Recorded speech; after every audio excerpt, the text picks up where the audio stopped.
Good morning, everybody. Welcome to this session on a map of loss. I want to just extend a heartfelt thank you for joining us today.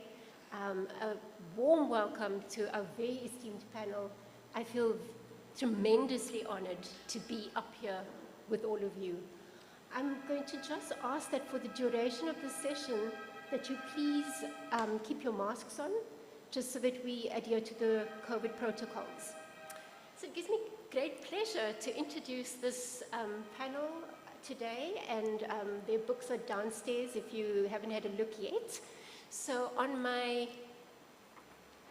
right, left, whatever, is Bridget Mcnulty, who is a writer, content strategist, and co-founder of Sweet Life, South Africa's largest online diabetes community. Following the loss of her own mother, she penned her first book, The Grief Handbook, which weaves her personal experience with expert psychological insights and practical advice in enabling one to navigate one's way through grief. And then next to Bridget, we have, and I'm sure actually none of you need an introduction, but Relebone Rirhandzu, eAfrika, who's a writer, editor, and podcast host of The 9 Lives of Depression Survivors. She's an essayist, literacy advocate, life coach, and mental health advocate. Her debut book, Broken Porcelain, which I've just had the joy of reading, is a collection of essays exploring mental health.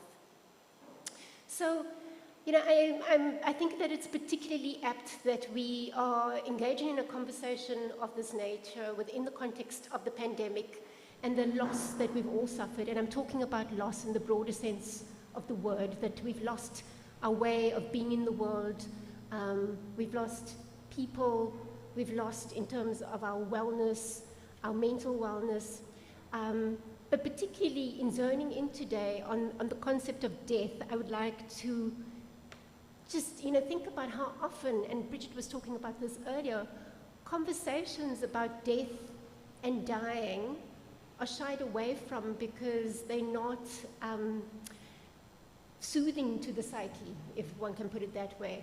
And yet we have to figure out a way to navigate through this conversation because essentially we're all biological and mortal. And so in finding ways of navigating a conversation about the geography of death, both within the confines of the boundaries of self and then more largely within our communities and society, we have to find ways of making the conversation palatable because it's a critically important one to have. So I want to start today by just asking each of you about what inspired your books. And Bongani, I'm going to start with you, and I'm starting with you. Is everything all right? Introduce Bongani. Hi, Bongani. No, it's okay. I was about to say, so sincere apologies, but I was about to say, I'm starting with Bongani because I'm particularly enamored with Bongani now because he's been exceptionally kind to me recently. Not that the two of you are not kind, but Bongani is so this is how I'll start your introduction, is the undisputed reigning monarch of kindness and many other things. But Bongani's a writer, and also, as to my great shock, recently discovered historian. He's a content strategist. He's lecturer in Department of History at the University of Western Cape. He's been awarded the Ruth First Fellowship and shortlisted, this is a big one, for the Cain Prize for African Writing in 2016. Now, I'm sure that many of you might know Bongani's book, which was such a solace to me, Our Ghosts Were Once People, which is available downstairs. And so Bongani, on that note, you know, that book for me was such an iridescent, rich, colored, diverse collection of essays. So tell us a bit about the idea for how that started and what brought you to embark on that project. Okay. Firstly, good afternoon, everyone, and thank you for the kind words, Joy. And lovely to meet both of you, and thanks everyone for joining us this afternoon. So the book, for those who don't know, is called Our Ghosts Were Once People, Stories on Death and Dying. And this is a project that sort of began to take shape in 2019 after the tragic tragic murder of a UCT student, Uyinene.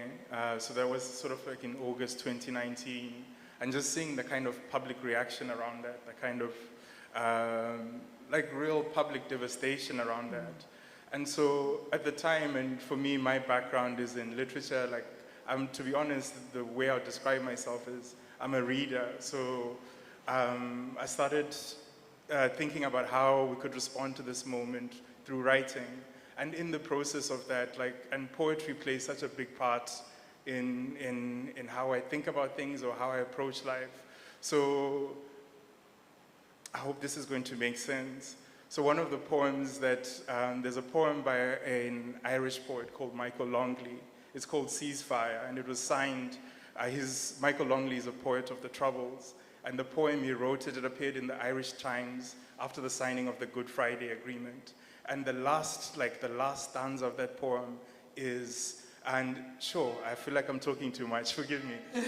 So the last stanza of that poem, it takes the story of the Odyssey, and Priam, for those who watch the movie Troy, Priam goes to beg Achilles for the body of his son, and Achilles washes the body, he gives it to Priam, and so the last stanza of that poem is, and this is the old Priam who's talking, it says, I get down on my knees and do what must be done, kiss Achilles' hand, the killer of my son. So I just kind of, it made me start to think about how do you write death, even in political settings. And round about that time, Habiba Badaroun, who's also like one of the most amazing poets that we have in this country, she had just come out with the history of intimacy. You can correct me if I'm wrong, because the timelines could be wrong. And in the Johannesburg Review of Books, they accepted one of the poems, which is called Promised Land, which really centers around, there's a musician called Moses Molelekwa, like a famous jazz musician for those who may not know. But him and his wife died at the same time, or it could have, I think it was a murder, but please don't quote me on that.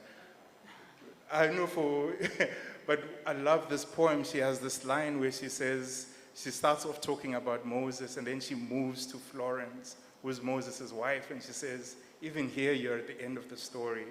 And like, that was just like a really kind of incredible thing. So like, how people were writing about it. So from those things, it just became, to answer your question, from those things, I felt like, can we do this collaboratively? Can we respond to this moment collaboratively? And can we respond to this moment with different modes of writing?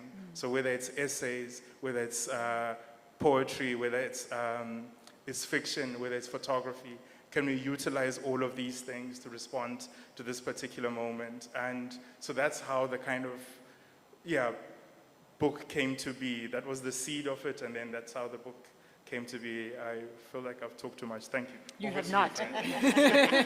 Oh, we're here to talk, so. Hello, everyone. Can I just say before you talk that your book is somewhat different for those who haven't read it, because it's this beautiful, bold soliloquy of the loss one encounters in living with mental health challenges, with depression and anxiety specifically. So tell us a bit about how you were moved to write this very brave piece of beautiful writing.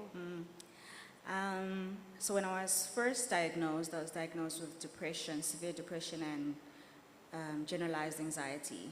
Over time, the diagnosis changed. But I realized that when I was first diagnosed, it was an exhale for me, because I was like, okay, Basie Ikpi in her memoir and essays, I'm telling the truth, but I'm lying. She says it has a name, and I had that it has a name feeling. But the people around me didn't have that, and I was surprised. About the questions I was getting, not just from people who are my mom's age, like boomer age, but also millennials and Gen Zs. And I thought, oh my goodness, nobody knows anything about mental illness. And so just from answering those questions, I thought, maybe I should write about this, because it looks like there's a lot of people, even people who I thought have, great, easy access to information and would use that access. Even those people are not really like trying to find answers or trying to understand the lived experiences of people who are living with mental illness. And so at first I had thought I would just write something that's strictly nonfiction. This is what depression is in South Africa. But as writing goes, it just kind of took a turn, and I found myself inserting myself a lot in there. So a lot of it is kind of memoir, but also thinking out loud about how, society treats people with mental illness, the stigma around it. I rage a lot at capitalism because it also is part of depression stimuli. So yeah, I was just thinking a lot about how do we treat mental illness, how do we understand it, how do we respond to it, and I then just began to write all of that down. In a particularly timely book in the context of the times that we are living in. Yeah. And then Bridget, your book is a sort of practical way of stepping into the day-to-day reality of living with grief and loss. And it was penned on the backbone of your mother's passing. Mm-hmm. Can you tell us a bit more about why you thought there was a need for this book and what inspired you? Thanks, Joy, and thank you everyone for being here today.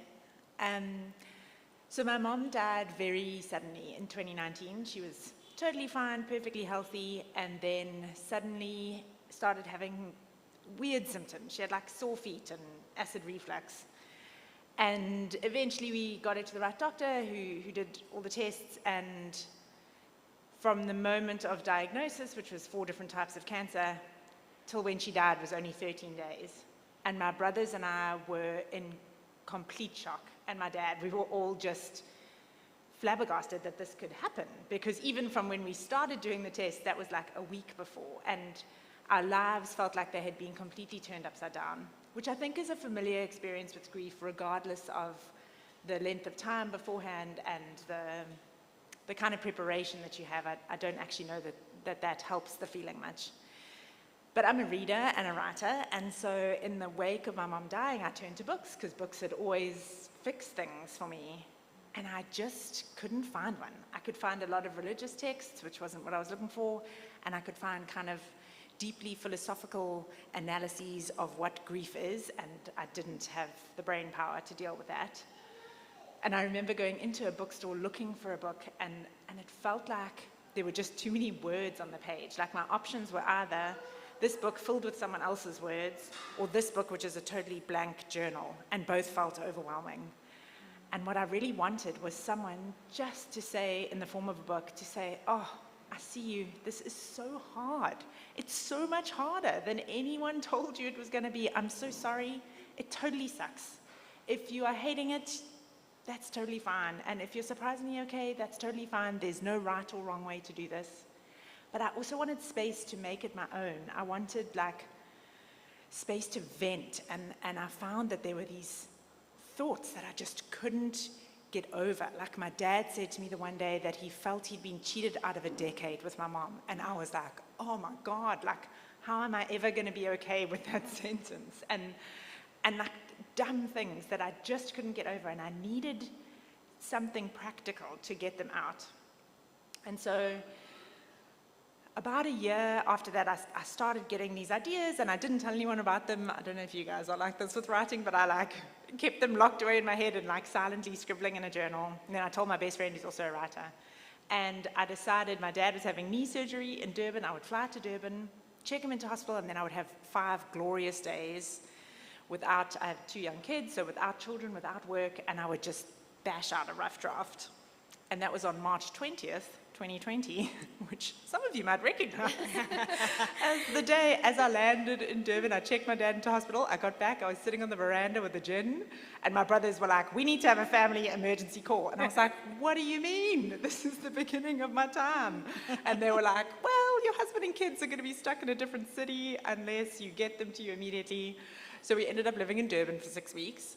And it was so funny because it's my childhood home. It's the place that my mom died. We were staying in the room that my mom died in. Her ashes were there, like watching over me as I wrote. And it was actually so healing to be able to physically be in the place that the worst thing that had ever happened to me had happened, and write my way through it. And then, obviously it takes a while, but like the actual book, I was so lucky because I got Lauren Fowler to illustrate it, who's this wonderful illustrator. And the actual physical book is so beautiful. Like, that feels like such a gift to me that my words I did my best with, but like there's like pictures and like coloring in and spaces to write letters, and it feels helpful, which is all I wanted. Thank you. I mean, in fact, I'm going to get you to read an extract from that in a bit. But what I'd like to do now is to sort of delineate the conversation into two. So firstly, focusing on us, the ones who are left behind, and then moving on to talking a bit about the ones who have gone, the dead, those who haunt us, those who live with us every day. And Bridget, I'm going to ask you to read that little extract from your book. The surprising physicality of grief. I suppose if anyone had asked me before my mom died, I would have imagined grief to feel like a deep sadness, a cousin of depression. I thought it was all emotion. I was wrong. One of the many things that took me by surprise about grief was how physical it felt. The frequent headaches that wouldn't lift, the bone-weary exhaustion, the relentlessly high blood sugar. It felt to me as if grief was trapped in my cells, as if the pervasive sadness and despair I was feeling had burrowed into my body and taken root there. I've since found out that grief and loss are a stress response, a prolonged, relentless stress response that releases cortisol into your system. Cortisol is known as the fight or flight hormone, the body's main stress hormone that gives us a boost of energy to fight the danger or flee from it. So, that piece really sort of sat with me because I lost my dad in lockdown.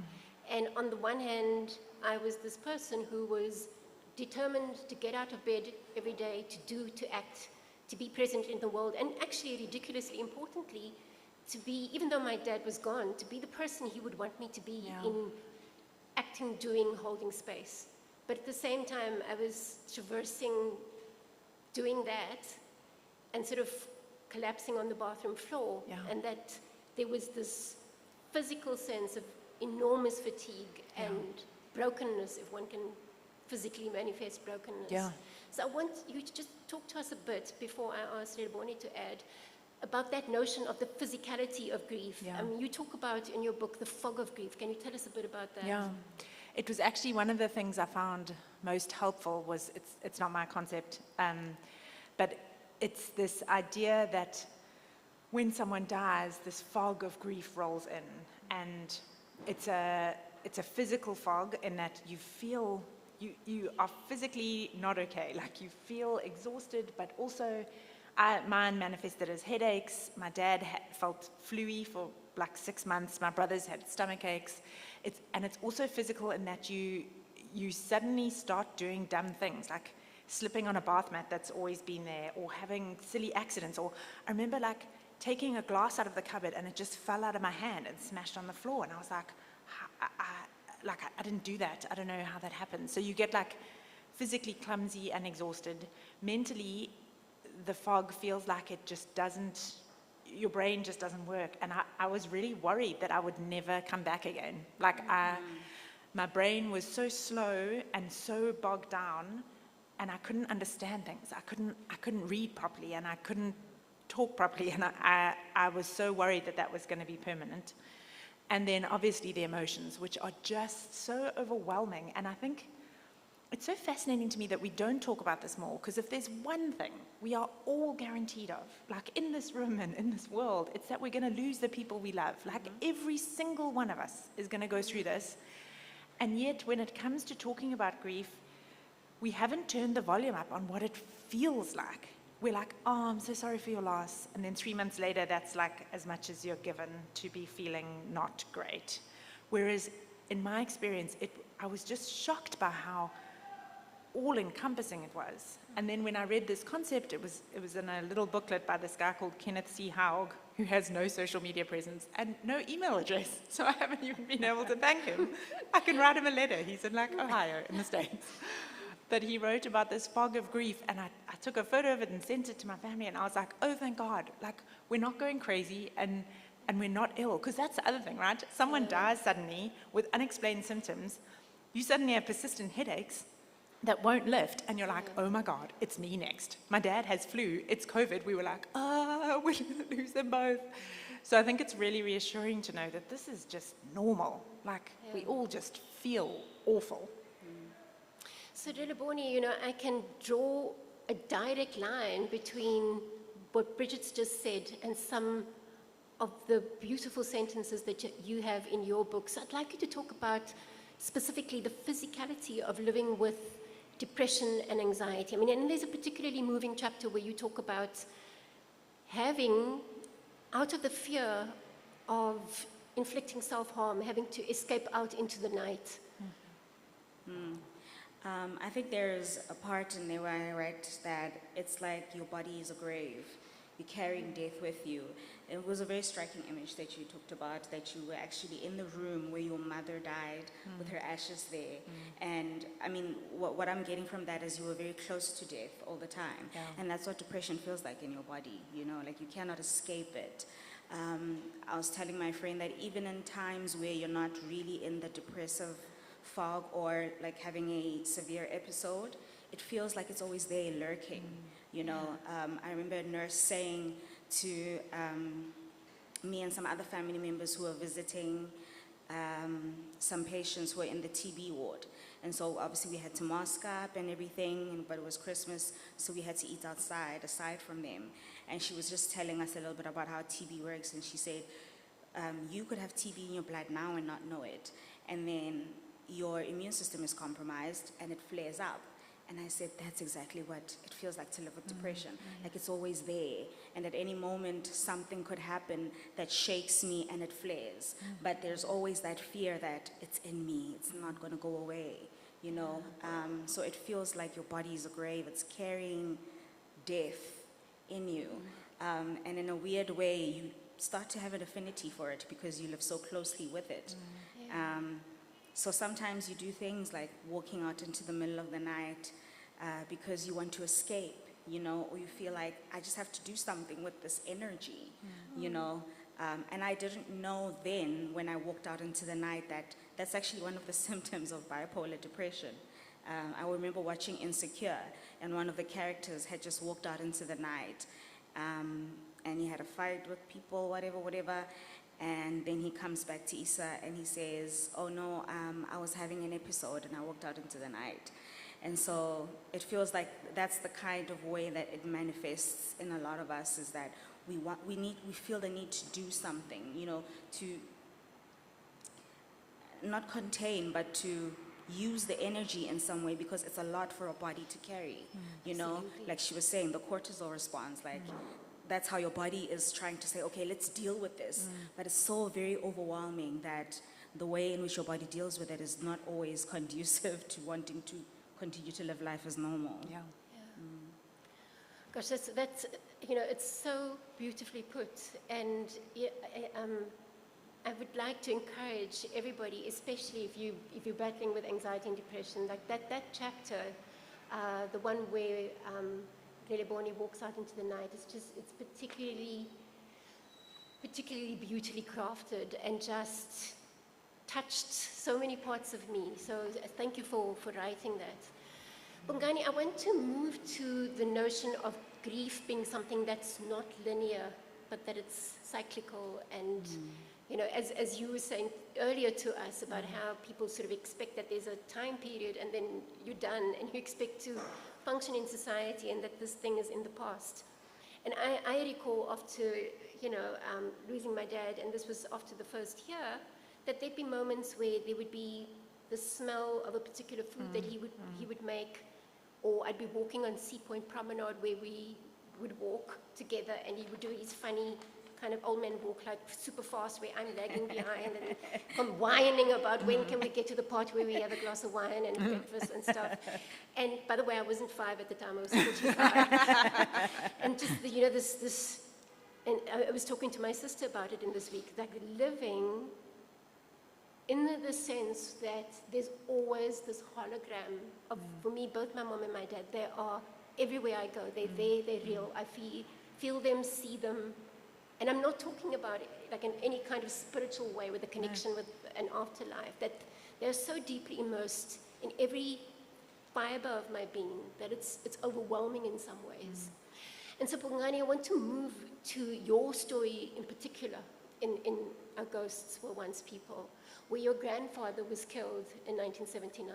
And, you know, particularly with that kind of death, there's a personal cost, right, to the family and the people who are left behind. But there is a more political cost, a broader societal cost in a death of that nature.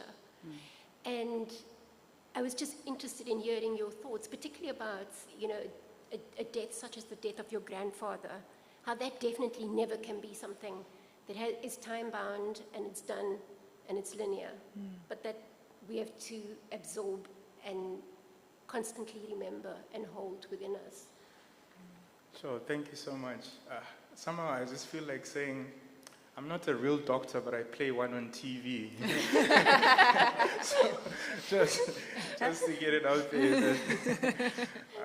I don't feel like I'm an expert, so I just wanted, but thank you so much for the question. And I'll do my best to answer it. Like, okay, so I'm thinking in particular about two things. I think she's a psychologist, Pauline Boss. Have you heard of her? She speaks about this concept of ambiguous loss for when, so I think she came to the project, she's from the US, and she came to the term through working with Vietnam War soldiers or families of Vietnam War soldiers. I could be wrong, you can correct me because I saw you nod there. And some of these families, the person had not come back from Vietnam or not come back from the war front. So you are in this ambiguous place where the person is both alive or dead. And just like how that, so she comes with this idea of ambiguous loss. And it was something that I was thinking about. Then oh man, I should write questions down. But the other thing that I'm also thinking about, because I actually never met my grandfather, but I guess the other thing that I'm thinking about is there's a book called Post-Memory, I think the generation of post-memory, about the third generation of children whose parents had lived through the Holocaust. But this experience that you haven't gone through still defines you so much more. Like, what does that mean? Like, people hang on to that. This violence, you haven't experienced it. I guess in South Africa, this is something that's like so clear. I think if you go to Rose Must Fall or whatever, and when you get people saying, but these people are born free, why are they acting like, but that, you're forgetting the work of memory, you're forgetting also lived conditions, but how that memory is still very much alive. So I'm trying to join two particular concepts, and we're talking about this earlier, that at some point, somebody's going to say, what was the question again? And okay, so to come back to the specific essay in the book, it's a story that, because of how traumatic it is, there were so many silences around it when I was kind of growing up. And, you know, silences, and for me, it's things I'm invested in is what happens to a past that's not properly digested, whether it's personally, whether it's within families, whether within nations. And I think for me, and I could be completely wrong with this, is that it somehow demands something from the descendants. It demands something from the descendants, and you can't just say move on, right? Because this thing hasn't been digested. And part of the project of writing is, in some ways, to come back to the idea of time is, in a way, is to try and repair time, right? Because what happens with, I'm going to keep quiet here because I'm going to lose my job. They're going to say, what the hell are you talking about? In a way, time ruptures, right? Time ruptures when there's a kind of, when societies go through kind of, what am I trying to say? I think, okay.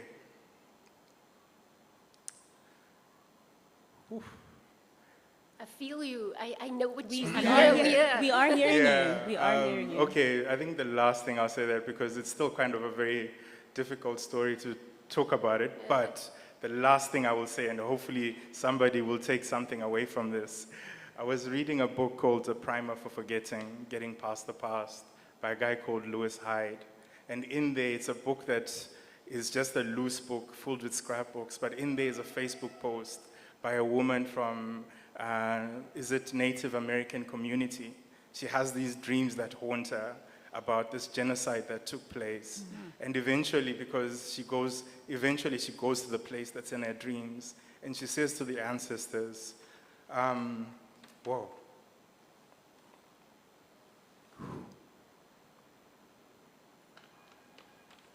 I'll come back to it, sorry. So good. I think what you were saying about silence is so powerful. I know especially in Black families, silence is kind of a standard. In my book, I write that it was the fifth family member, and it was so tangible that it felt like you could feel it. It was, part of the family structure. And silence takes so much from us because it takes our right to witness away. And that's part of the making of the self, the right to witness, to express, to feel. And so I think it ruptures time, as you were saying, because we are not able to be our complete selves or move forward in any kind of way because there's a whole chunk of us missing. And what you were saying about, generations feeling what previous generations have felt, even though they haven't really lived through it, is actually true. On my podcast, I had a psychologist and researcher say to me that at any given point in time, any of us have about the DNA makeup of 4,000 of our ancestors inside of us. And so we're walking around with, like I was saying, centuries of ghosts in our blood. Because there's so much of who they were that's still inside of us. And so you feel the things that they felt, or you feel connected to them in some way, and you don't know how. It's because there's actual chemistry and, physicality and science inside of your body that has connected you to them. And there's almost an obligation to carry out the story of your ancestors. Absolutely. My best friend's a third generation Holocaust survivor, so her gran was in the camps and survived, and on the outside now, she's a prosperous American who lives like this perfectly comfortable middle-class life and is not at all prejudiced against or anything, but she carries it, and it's cellular that she carries it, and it's led to her choices in career and her choices in partner and in choices where she needs to live. Like, it's not something that you can just be like, that was a couple decades ago. It's very deep. I've kind of composed myself, and thank you very much for the support. So she goes to this place and says to the ancestors, please, you need to let us go so that you can travel in your own path and we can travel in our own path. If you don't let us go, we ourselves are going to complete the job of genocide that the American government started way back then, so that we need to travel in each other's times, you in your own time. And I found that very beautiful. But just to come back to ambiguous loss, because one of the pieces in the book is by Madeleine Fular, who's the head of the National Missing Persons Task Team, which for those who don't know was started on recommendation of the TRC to kind of find the remains of the people who went missing between 1960 and 1994. So she writes the piece about her work. And we've spoken since, we've subsequently kept talking after the project. And what's striking is that you have people who know that the person is no longer alive, but they don't have the remains. So the past, in a way, like, it can't be closed, it can't be finished. And some cases go back to like in the mid-60s. And I'm thinking in particular of one woman in particular who we've been working with. Her dad disappeared she was told that the father is no longer alive in 1965 or 66. This is now, we're talking 50 years of been looking for the remains. And like that kind of stuff about, in a way, you can't, the subtitle of Louis Hyder's book, it's A Primer for the Forgetting, is Getting Past the Past. But you can't get past the past if it's not, I guess, digested. So, and we've stepped beautifully into that, into the narrative about the importance of remembering the dead. I was relatively recently with Joanne, over there, Joe, wave so that everybody can see you, in conversation with Joanne Joseph on her book, Children of Sugarcane, where she said something that sort of really sat with me, and it was about how, our forefathers, foremothers, and I'm talking specifically for those of us who identify as black, that they lived within the context of a political system that meant that the sort of victories and the triumphs that they had on a day-to-day basis were largely small victories and small triumphs. And that, within the context of sort of systemic oppression, that system crushed them in some ways until it fell, right? But their single biggest victory is the fact that they survived. And Joe, you put it so beautifully when you said they not only survived, but they made choices to ensure the longevity of their line. And when you said that, I reflected on how I sit here in a middle-class positionality with an education where those before me did not have that. And so how in grief and loss, there's this additional layer of what it means to lose people who did not have, and to weigh up the fact that they made choices to ensure the longevity of their line that you might have further down the line. And I just want to ask any of you if you want to come in here to talk about why that remembering is so important. I think remembering gives us a sense of closure.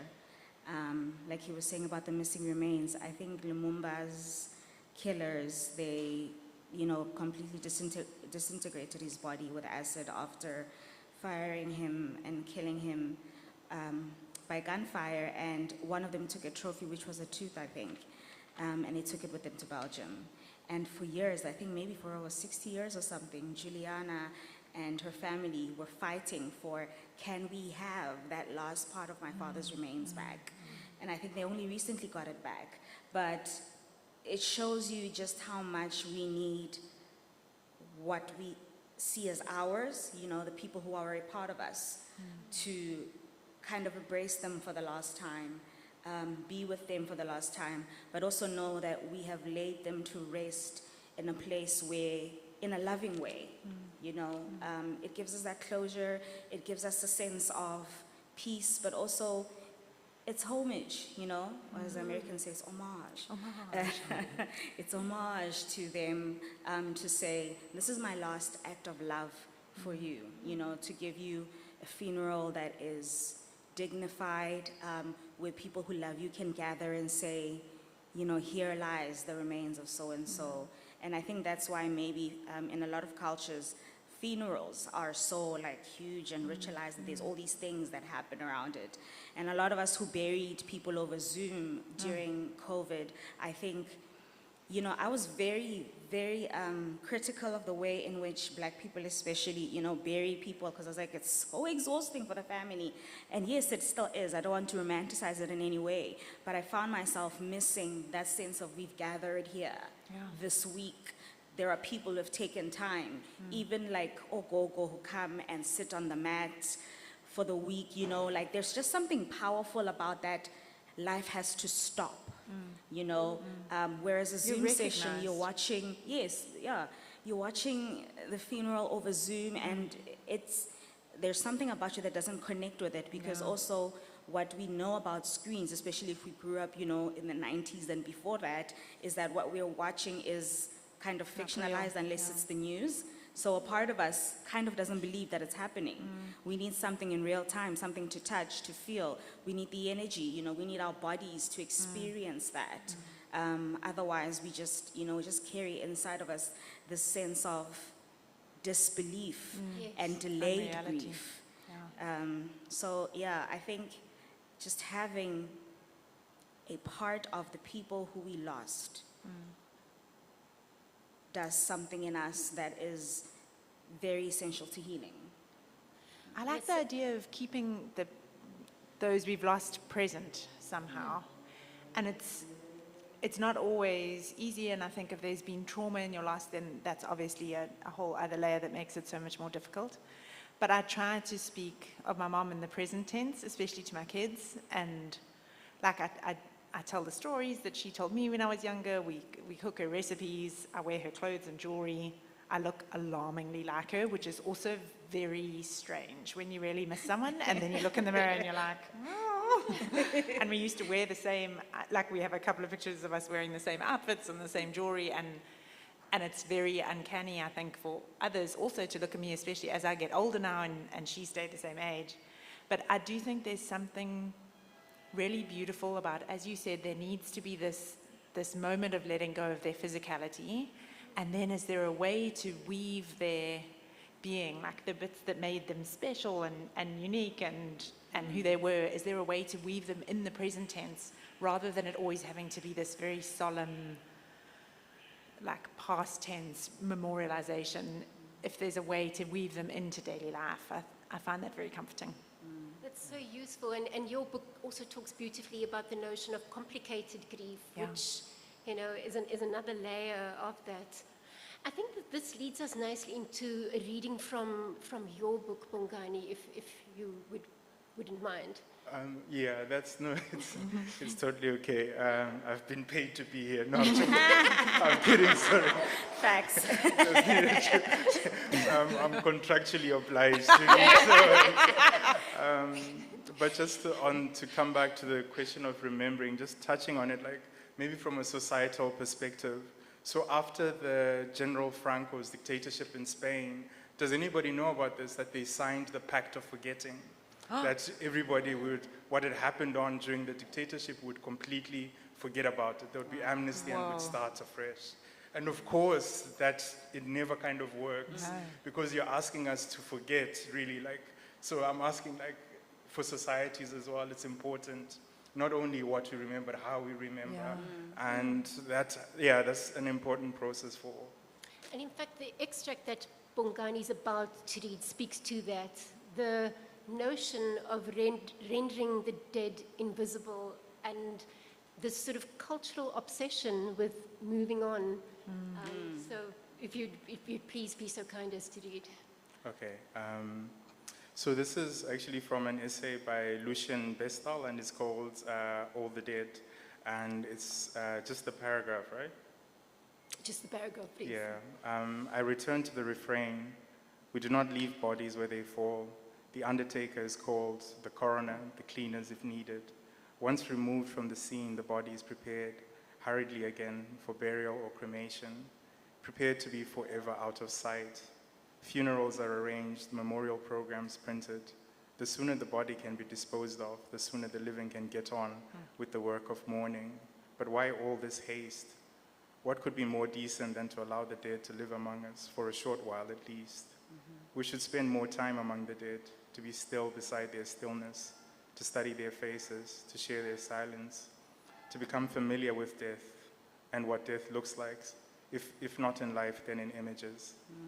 It's so beautifully put. And I think that somewhere else in that same essay, Lucien talks about how I think it's the mid-1800s, it was vogue in Europe for people to take photographs with the dead, so they'd sort of prop them up and take these pictures as a way of immortalizing them, and how, times have changed and there's this cultural shift to the thought of that is sort of morbid right now. It's not something that anybody would want to be doing, and yet at that point in time it was something that gave comfort.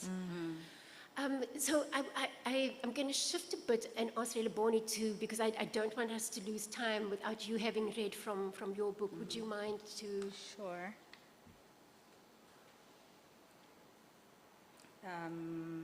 So I'm reading from a chapter called Hello Death, My Dear Friend, my old friend. Ghosts, at the least, help us acknowledge that we once loved. They remind us that our love was strong enough to survive even death, that we carry love through time, even as time itself is carried through love. We sometimes mark time using love. My first boyfriend, my first kiss, my first big birthday party, and sometimes we mark love using time. Yesterday, today, tomorrow. Perhaps my grandmother knew that ghosts cannot stand electricity because they scorn the fact that we have lost the ability to identify and exist with mystery. But the ghosts within us fear no thing. They are the unresolved hurts and unhealed circumstances of our past. They are the offenses that cause us to see the world through our traumas and pain. They are the brokenness that clings to bloodlines from the father to the third and fourth generations. They are other people's stuff and our own stuff. They are love so thick it hangs in the air but cannot be touched because of trauma's unforgiving malice. The elders survived, but they didn't make it through unscathed. Our generation inherited the traumas and tribulations of those who came before us, of our parents. Not to throw shade at our grandmothers and grandfathers, the old folks did the best they could with what they knew, but we cannot carry their brokennesses in our own. Our shoulders weren't meant for the weight of the world, and no matter how strong the ghosts in the bloodline, we will not live our parents' tragedies, but we sure will carry their love forever. So that is such a touching piece, and speaking to intergenerational trauma and how we pass grief, loss, and trauma down the line. I mean, there's another point in the book, Relebone, where you talk about living in trauma, in anxiety, in depression, and how on the one hand, our society, there are not spaces that are conducive to having conversations about that. But at the same time, there's a tension between that and the performative aspects of talking about anxiety and depression, particularly on platforms such as social media. Will you just tell us a bit about how it's such a profound chapter in the book. I'd like you to share just a little bit about that. Yeah. So the chapter is called Everybody's Depressed, but like in an Instagrammable way. And I actually wrote it out of anger because I had an ex-friend of mine who had posted a picture and she was like standing against the wall and she looked very chic but she had like a sad countenance, but it looks very like Instagrammable, right? And she had recently told another friend of ours that she has depression. And she had just been a jerk and an ass to me for like the past 6 months or so. So she was extremely toxic, but was using depression as an excuse. And so I looked at her and I thought, I know this person personally, and she's posting about the fact that she is depressed, but she has done no work to kind of, find ways to help herself to survive through it. And it wasn't because she was afraid or she didn't know. It was just because she was fine with people feeling pity for her, and her getting likes and, hearts and we're with you, love and light, sis, but, wasn't so much invested in doing the actual work of healing, which is terrifying. Yeah.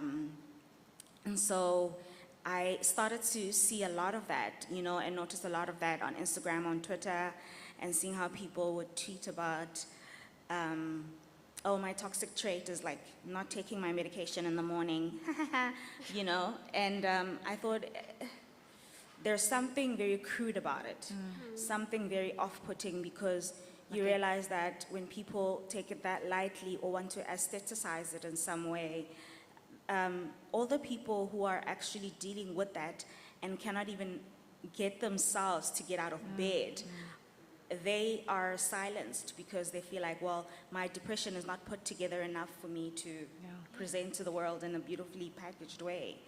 And so when I said depression is not an aesthetic, it was me really railing and saying, guys, this is serious. It's cool that we're talking more about it, but can we also realize that depression, mental illness is extremely serious, and it's good to laugh because it's kind of a coping mechanism, but at which point do we stop laughing and starting to deal? At which point is our laughing actually trying to sidestep and not deal with the issue and just kind of walk away from it? So I think talking about it, being vocal about it is extremely important, but we also need to make space for the people who don't have a beautiful way to put it, whose expression is ugly, is vulgar even, like what you were saying about people taking pictures with the dead in the 80s, because there's something vulgar about depression, I say to people, we are in a crisis. Depression has, one of the symptoms of depression is death. Now, what sickness do you know that has a symptom like death? You know what I mean? And that to me was just like, I feel like everything must stop, It's serious, and it mustn't just happen when somebody famous dies, and then we kind of, okay, it's a 2-week news cycle, then we move on. It feels like it should be something that happens constantly, that we're talking about, that we're living with it, because we're living with it. My friend Rofiwa Maneta, I think he has an essay in your book as well. He was saying he hopes that we get to the point where talking about depression and mental illness is so normalized that it's like talking about the flu. You know, you don't kind of announce that, hey, I'm living with the flu. I'm a flu advocate, because it's like, okay, people are no longer dying of the flu, so it's not taboo. And hopefully we get to the point where it's normalized to talk about death, it's normalized to talk about mental illness, and we treat it with the heaviness and the weight that it deserves. And so your words are so important, and particularly the fact that you highlight that your agenda has to be pure in talking about it. So I'm shocked to see that we're running so rapidly out of time. Where's it gone? But Bridget, what I found useful, and I read your book after I'd lost my dad. And I lost my dad, and then sort of 6 months later, a very dear friend committed suicide. And I sort of went through the motions of doing what I did, and then I went to get a mental health intervention saying, nothing's wrong with me, I'm just here in case something might one day be wrong with me. And this person said, everything is very wrong with you right now, there's a big problem here. And I remember getting this diagnosis of PTSD, which on the one hand was shocking, how is that possible? But secondly, such a relief that somebody gave a label and gave me permission to feel what I was feeling. And just very briefly, can you tell us why you touched on PTSD in the book? So I was very lucky to have a wonderful editor, Anya Hayes. She's in the UK, and she read the first draft of the book, and she was like, look, I really love it. She resonated. She'd lost her best friend. But she said, your approach is generally, so just to give some backstory for those who haven't read it, so my mom died very suddenly, which was very traumatic, and then 6 weeks later, my husband was hit by a car. And so I was like wrenched, and he's fine, thank goodness. He did actually break his back and fracture his wrist, but I was wrenched out of being able to grieve in like the normal manner, and I was back to like bathing someone like I'd been bathing my mom, and waking in the night to turn someone and give them pain meds and all of that. And my approach was, you suck it up, take a deep breath, take every day at a time and get through it. And so in the book, I dealt with it in like 2 paragraphs, and I was like, life happens, soz, best of luck. And my editor was like, not particularly helpful, could we maybe dig a little deeper? And it was only when I had to do the research that I realized that it was complicated grief, which is when your normal grieving process is interrupted, like by a pandemic, or not being able to mourn properly or be around physical people when someone dies. Or like an echo of someone else dying soon afterwards also makes a complicated grief. It's like an aftershock of an earthquake. And what happens is that you are suffering from PTSD. And I found it so fascinating because in my head, PTSD was something that soldiers got when they came back from war. And that was like the end of the conversation. I didn't know it was actually something that we could have. But then and trauma felt so hectic to me. And at the same time, when I took my husband in for his surgery, I couldn't breathe as I was walking down the corridor because life hospitals around the country look exactly the same because the decor was the same. And I have worked on hospital trauma for the last 2 years because people don't actually go to hospital to die, apparently, but I was convinced that they did. Yeah. And I think it's so helpful, as you say, to put a name on it and to say, like, these big feelings, no matter what flavor they are not just like you not being strong enough and you not being able to deal. When huge things happen to you, there are names for them and there is help. And I think that was such a relief, and it's so weird to me that it only came when I wrote the book, that I was like, oh wait, I can actually get help for this. This is not just something you take a deep breath and get on with. And I mean, in saying that, you just bring in that aspect, the importance of getting help. Yeah. And I just want to point out and thank each of you that, even though I read your book after loss, in reading each of your stories, there was a sense that these were resources. It was help. in navigating my way through my own grief and loss. So in closing, I want to try and think about the gains that come from loss. And I've been thinking about this recently, and I sort of penned a very vomity mess of thoughts in this week's Daily Maverick. It's a huge mess, but I was trying to name what we gain. And can I start with you, Bongani? And what do you think you gain from loss or from writing, from this piece of art that you've put out? I was going to say, with my experience of answering questions, I don't think you want me to do that right now. No, I'm kidding.